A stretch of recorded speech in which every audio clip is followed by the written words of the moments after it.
In today's video, I'm going to teach you how to make my freshly milled wheat sourdough bread.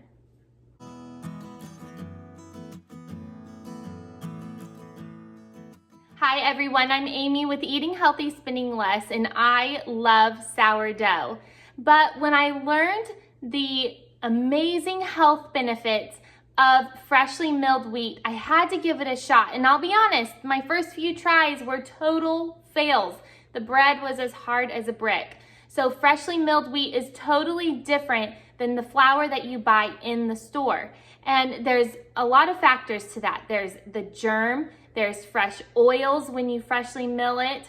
It's denser than the light, airy, white wheat flour that you buy in the store. So I had to learn how to manipulate my recipe to make it still light and airy. Now it is going to be a little bit more dense than white flour, but that's the nature of freshly milled wheat, is that you get this power-packed superfood. Yes, wheat, when it is freshly milled, is a superfood. It has one of the highest concentrations of vitamin E, which is so good for your skin, and many other health benefits that you just can't get in other foods. I am going to break up this video for you with timestamps so you can skip ahead. I want to explain to you first though why I do this. So I was gluten-free for 8 years, 8 whole years, because I thought I needed to be. The doctors had put me on just so many antibiotics, just one after the next,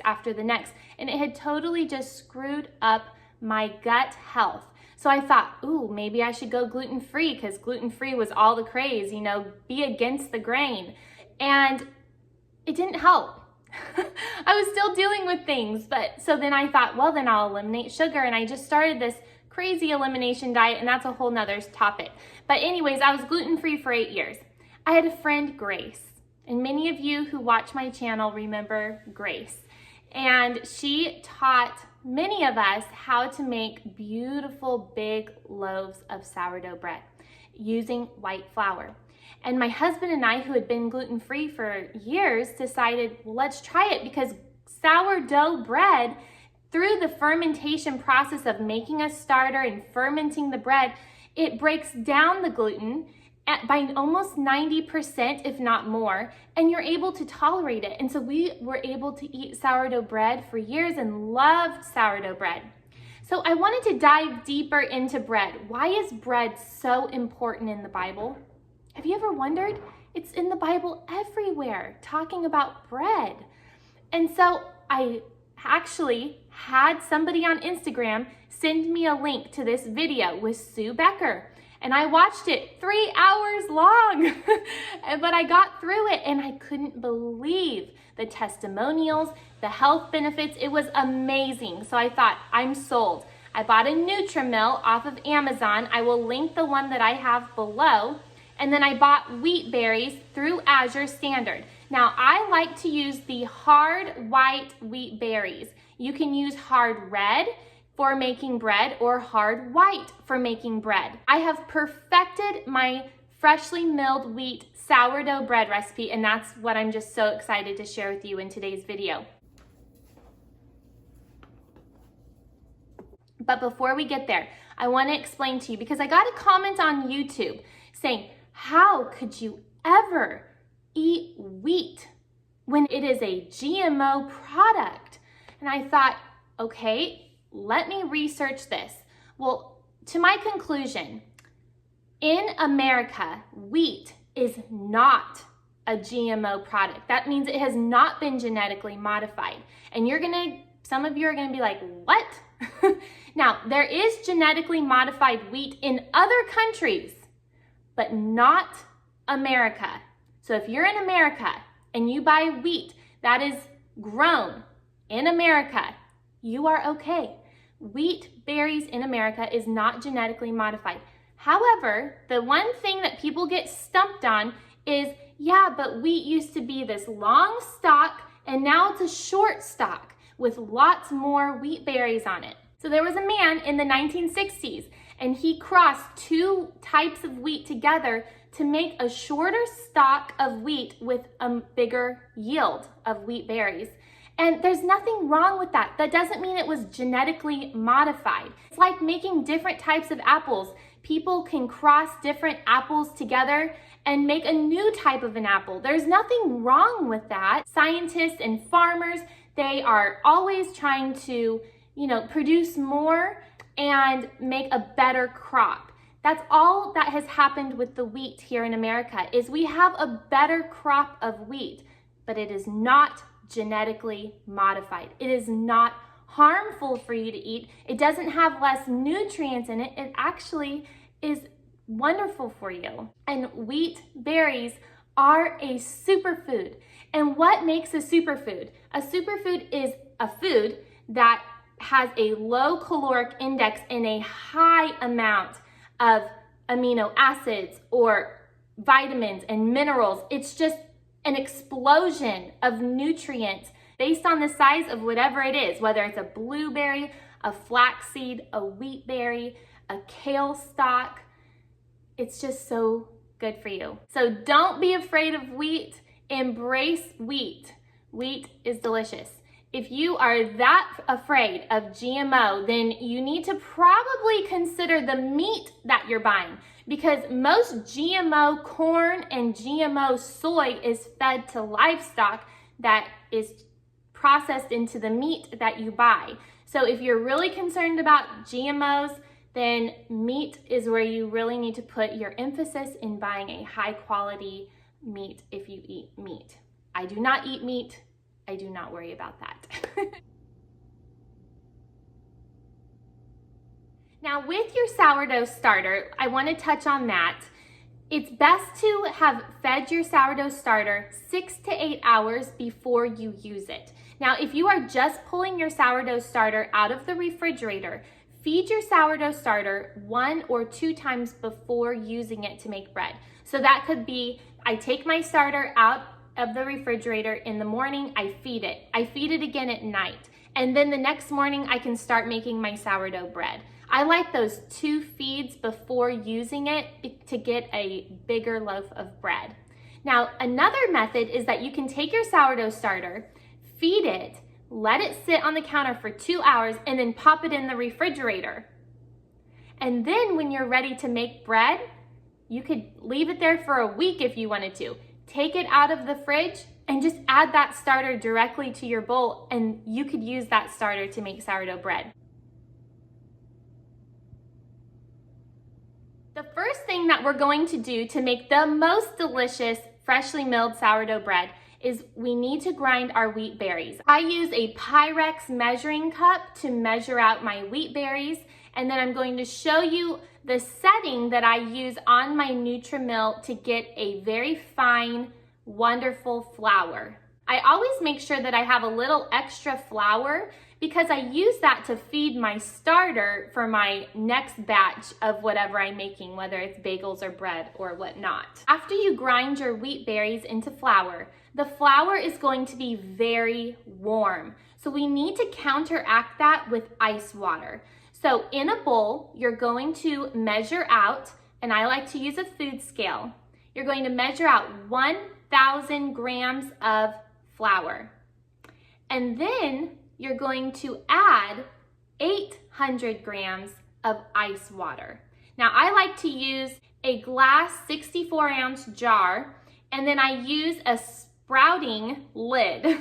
Now you don't have to do this, of course. You could just put your hands over the jar and prevent ice from getting into your flour. But I like to personally just add a sprouting lid, and you can get these on Amazon. I'll put a link for you below so that you can see the ones that I buy. These are sprouting lids that I use to make broccoli sprouts or alfalfa sprouts, things like that. After you add the ice water, you're going to mix the water and flour together. I just use a spatula. And then you're going to let this sit on the counter for 1 hour. Do not touch it and play with it at all. Just leave it alone. You want those glutens to start to develop in the dough. And then I like to drape it with a wet linen napkin. After 1 hour, you're going to now add your salt and your starter. After you have let this sit for 1 hour, I like to transfer it to my KitchenAid mixing bowl. Now you don't have to do this. I just don't want to mix it by hand with the starter and the salt, but you most certainly can do this by hand. I just like using my KitchenAid. So I transfer the mixture to my KitchenAid bowl. Now why I do not start it in my KitchenAid is because I don't like to make sourdough bread in a stainless steel bowl, because stainless steel can manipulate the temperature of your sourdough as it is fermenting and you're doing your stretch and folds. So I don't use stainless steel ever when I am making sourdough bread, but I like to use my KitchenAid for mixing the starter and the salt into the dough. So in your bowl, you're going to measure out your 2 teaspoons of salt and then use your kitchen scale to add 260 grams of starter to the bowl. Now, if you're off by 1 gram or 2 grams here or there, it doesn't matter, you're fine. As long as you're really close to 260 grams, you're gonna be good. Now attach your dough hook, and I just put it on the first speed, the lowest speed, and just let it combine for 2 to 3 minutes, that's it. When it's done, I don't ever add flour anymore at this point. Everything that I do is with wet hands. So I get my hands wet and I'm able to manipulate the dough off of the dough hook. And then I take my bench scraper and add it back to my plastic mixing bowl. You can also use a glass mixing bowl to make your sourdough bread. This is when you get to do your first stretch and fold. So get your hand wet. I am right-handed, so I only get my right hand wet. Make sure your hands are clean, and you're just going to stretch and fold your dough. I do 4 stretch and folds, and then I put my wet linen napkin over the top of the bowl and let it sit for 1 hour. Now, typically, I start this process at 9 in the morning, and then I have freshly baked bread by 6 in the evening. Obviously, you can do different times, but that is typically a 9-hour sourdough making window that I use. I really like to get 6 stretch and folds in, but it's not required. If you really need your bread faster, you don't have to do 6. 6 is best, but if you only got 2 stretch and folds or 4 stretch and folds, that's fine. Your bread is still going to turn out, it might just be a little bit more dense than if you could have gotten 6 stretch and folds in. Now I'm going to let the dough sit for 1 hour, and then I'm going to come back 5 more times and do stretch and folds. I get my hand wet, I do 4 stretch and folds, I put the towel on top. I let it sit for 1 hour. Now there are times when I go run errands and I'm gone for 1.5 hours or 2 hours. It's never been a big deal, and I've never not liked the bread that I have baked. So don't worry, you don't have to just sit at home and baby your dough all day. Live your life and let the sourdough intermingle with your schedule. If you notice that your linen napkin starts to dry out, just get it wet again, wring it out, and then put it back over the bowl. I do this at least once during the day, sometimes twice, but typically only 1 time.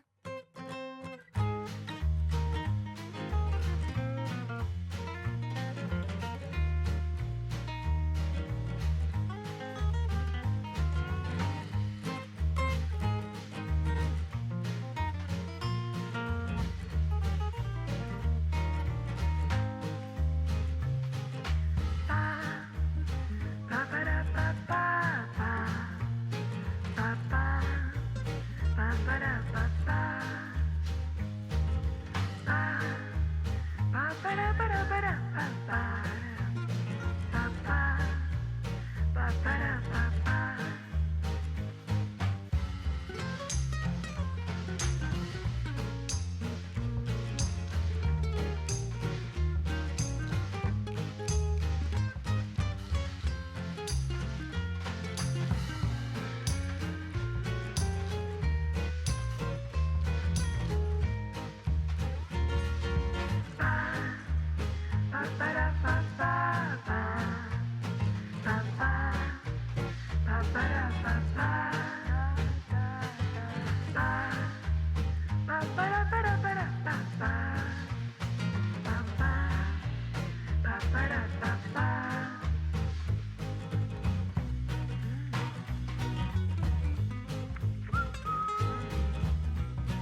At the end of your 6 stretch and folds, you are ready to put your dough in your loaf pans. I like to use silicone loaf pans because then I don't have to spray it. The bread never sticks to the loaf pans. It's just so nice. And I got them on Amazon. You can also get them at Aldi during different seasons of the year.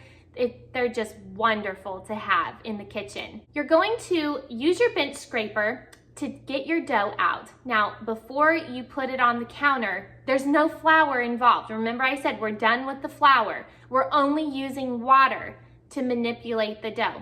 So if you have a spray bottle, you can spray some water on the counter. Make sure it's a clean surface, of course, and just cut the dough in half with your bench scraper. You can measure it on your kitchen scale. I just kind of feel for it and I just think, oh, they match. They're about the same size.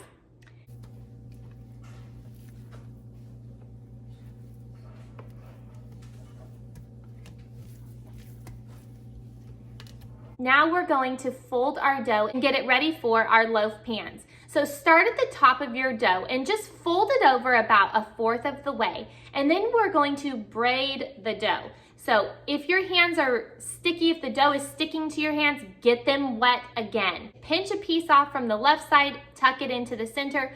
Pinch a piece from the right side, tuck it into the center, and continue all the way down the dough.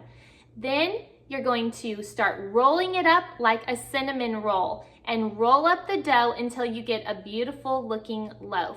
Place it into your loaf pan and do the same thing with the second loaf of bread. I always say, why make 1 loaf of bread when you can make 2? So today we're going to make 2 loaves of bread. After you get the second loaf in the loaf pan, take your damp linen napkin and place it over the top. And now you're going to let your loaf sit for 45 minutes to an hour. This will give your dough time to allow those air bubbles to expand, and it's going to rise a little bit more. Place a metal pan on the second rack of your oven and add water to it. And then preheat your oven to 400 degrees. Once your oven has come to temperature, put your loaves into the oven and set a timer for 10 minutes. After the 10 minutes, you're going to lower your oven to 375 degrees and let the bread bake for an additional 30 minutes. And that is it. Take your bread out and it is done.